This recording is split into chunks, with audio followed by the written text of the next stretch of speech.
So customer service asked me to kind of go over suspension forks a little bit today because we get a lot of questions about those. So I'm going to give you kind of a quick rundown. I can't get into it super in detail because there's just a ton of different variations and stuff. But so start out with, this is the original type suspension fork. Okay, it was on old 50s and 60s, what we call balloon tire or beach cruiser type bikes. Okay, it's kind of a cantilever system. It pushes this little spring in and out. It's basically a glorified pogo stick. Okay, there's no dampening, there's no nothing to slow it down. Whatever force you put into it comes right back to you again. So, right, so that's the old original one. Okay, when they first started making suspension forks, this was pretty similar to what they look like. Pretty small. This little piece right here is what they call the stanchion. Pretty small. It had an arch here, and it was just a quick release. They used to have, the original ones had a little place for cantilever brake systems, but now nothing really has that anymore.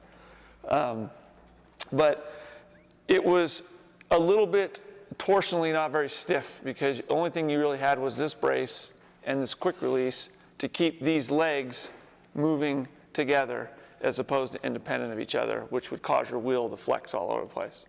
And then they had interchangeable steer tubes. Back then, when they first started doing forks, again, like we talked about headsets, they had 1 inch, they had 1 1/8, and they had 1 1/4 headsets. And so they made a slot basically that was 1 1/4 inch, and then you could put in 1 1/4 inch one or 1 1/8 with a shim or 1 inch with another shim, and it would pinch onto here. Well, they found over time that this wasn't super strong, and you get more flex and failure where it clamped. But they still make this fork today because it's a very inexpensive fork for somebody who's just got a really cheap bike that needs and wants to have suspension fork. And you can put a 1 1/8 or a 1 inch steer tube in here. You can put threadless in here. You can put a threaded one in here, whichever ones you want to do. This one still runs the cantilever or V-brake mounts here, so you can run it. It also has tabs for the disc brakes, so you can run either one of them, disc brakes or the cantilever brakes. From there, they went to, so they started making some for cross bikes, and they did short time for road bikes. So this what this one is. It's for a 700C wheel. Very minimal adjustment on the original forks.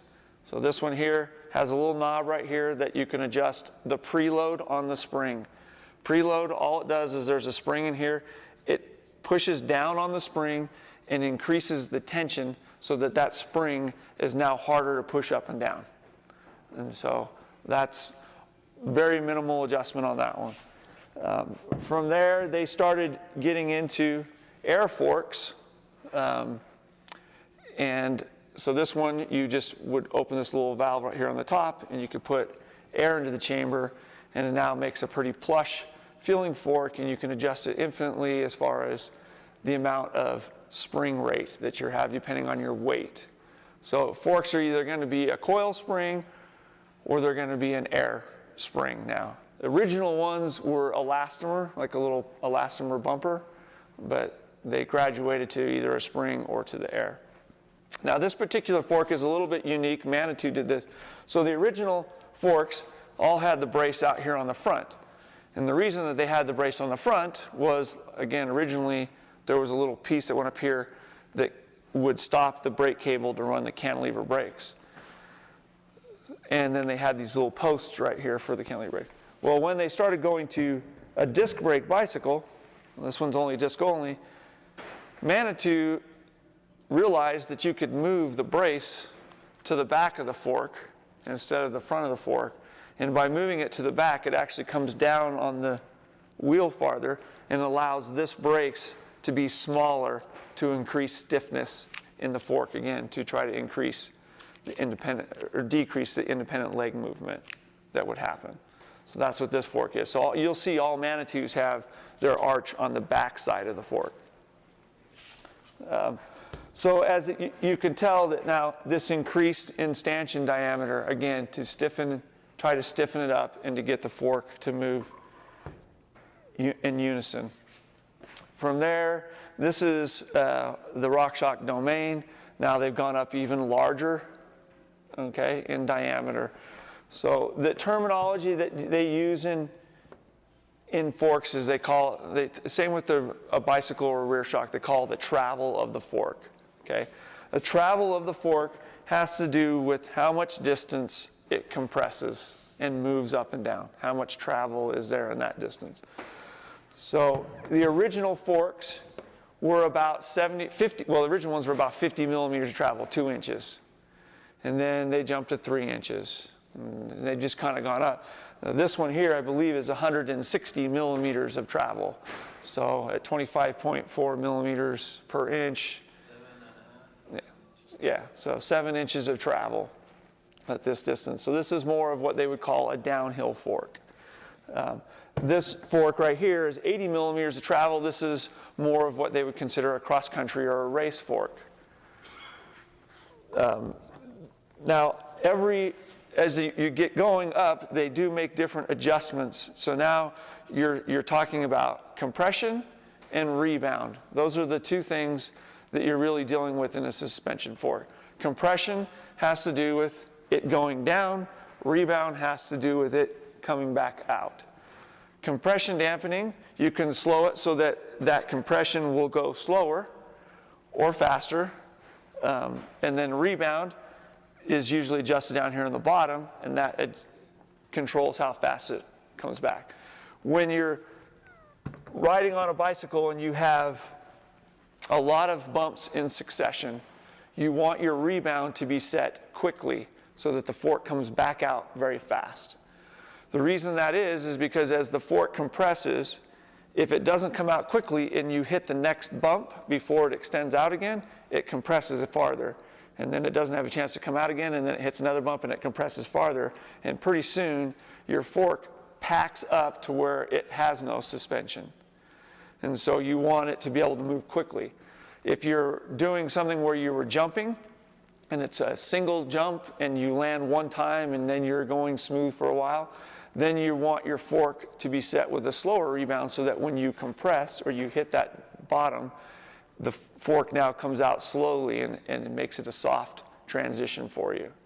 So that's where the adjustment comes. So depending on the terrain and the trail you ride, you're going to adjust the rebound dampening to control that.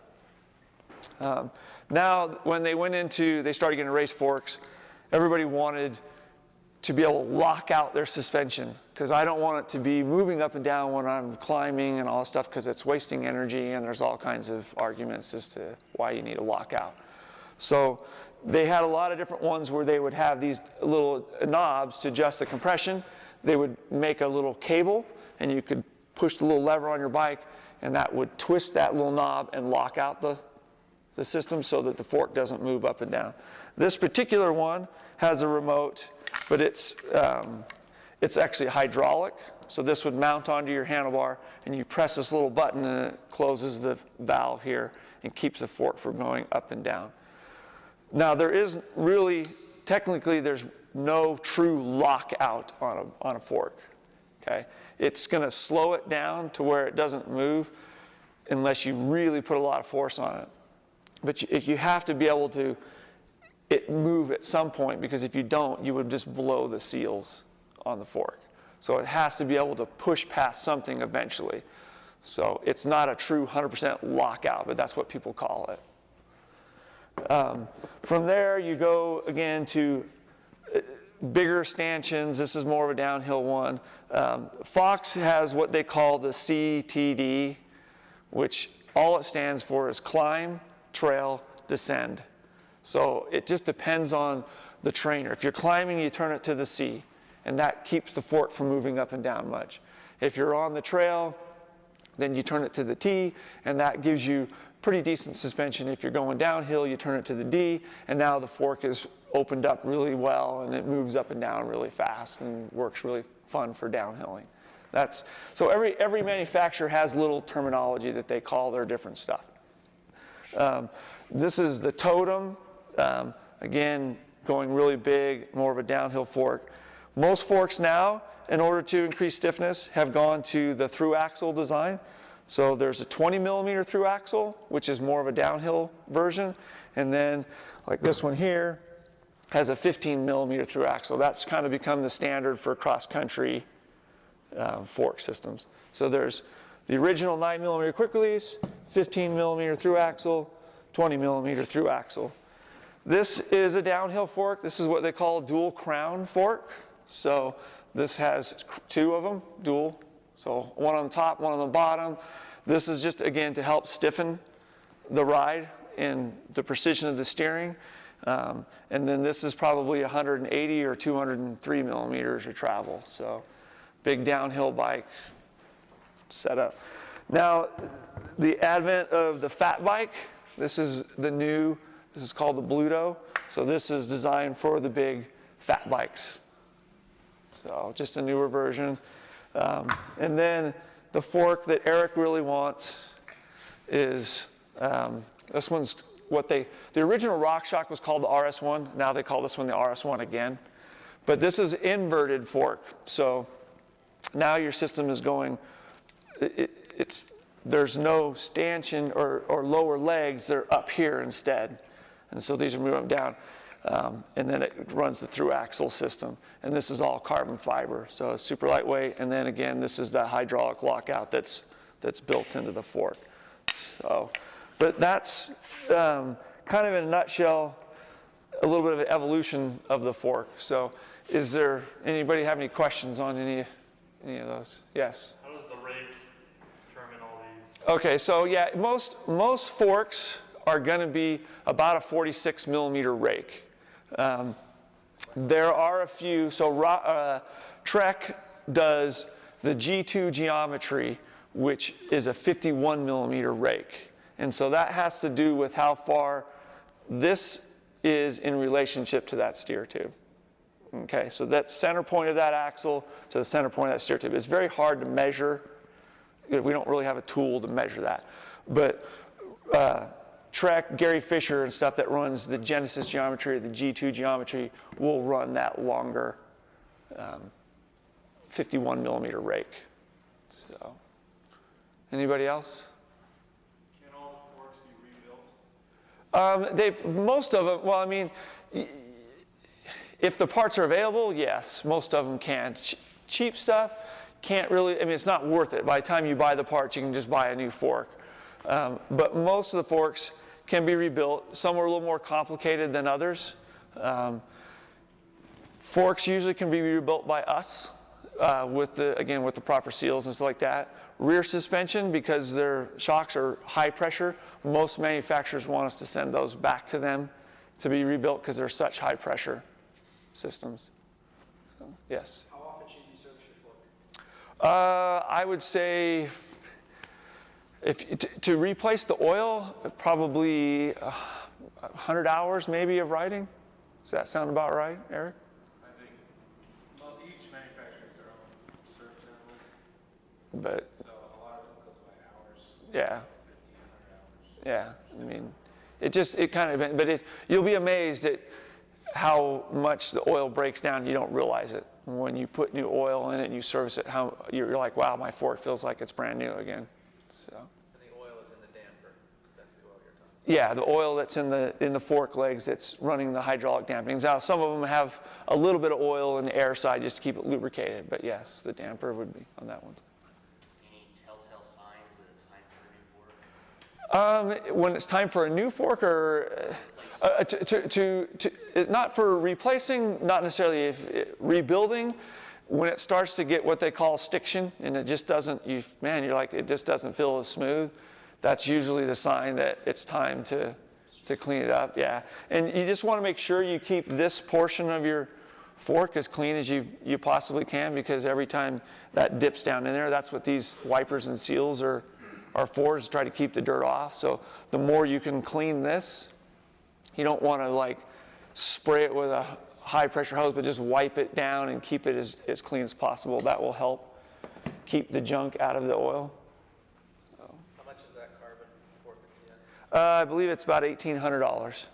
So, and this is like about $39 or $40. So, so there's your full range of forks. So, Yes. So today we have tapered and straight. Is there any other additional head tubes, or is that? No, pretty much.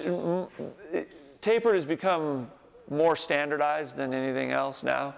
But like this is 1 1/8 straight. But most of them, and then there's still a few out there. I didn't have one out here that are the 1.5 straight, but most everything is tapered nowadays. Does Cannondale still do lefty? Yes, they do.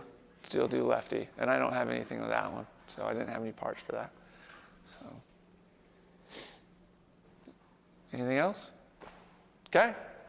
There you go.